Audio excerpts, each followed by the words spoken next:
Mixed by Nandan Yadav.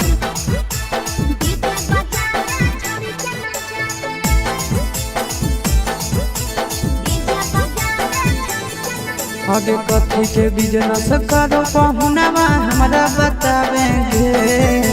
कथी के business करो पहुनवा हमरा बतावेंगे। छोड़ी तो हमरा बतावेंगे। हेरे हमर बलमुआ डीजे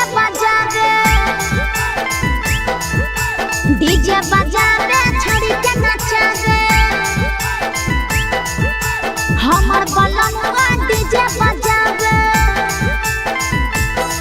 आगे कथी के बिजनेस करो बलमुआ हमरा बतावेंगे। छोड़ी तो हमरा बतावेंगे।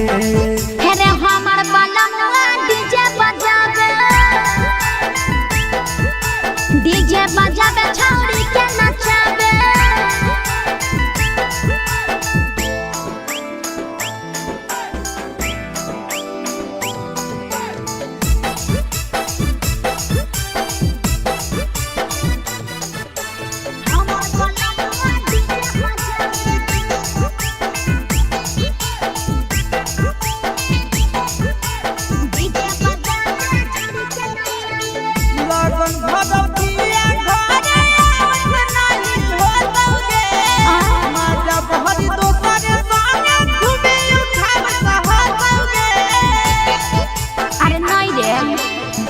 पिकअप पर बांध के पिया चारा गोडी जी रे।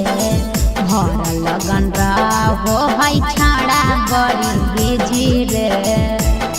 बुझली यही से बलमुआ नहीं तोर घरे देखावेगे। यही से पहुनवा नहीं तोर घरे देखावेगे। छौड़ी नहीं घरे देखावेगे। अरे हमर बलमुआ डीजे बजावे छौड़ी के नचावे।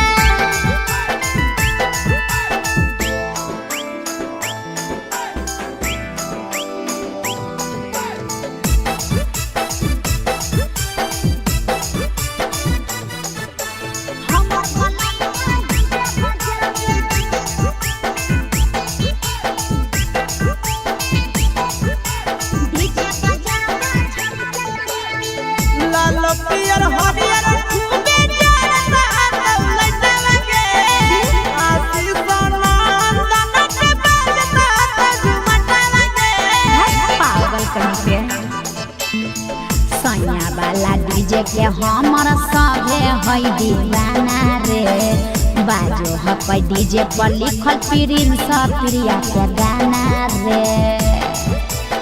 महीना में कितना दिन ले बुकिंग करावेगे।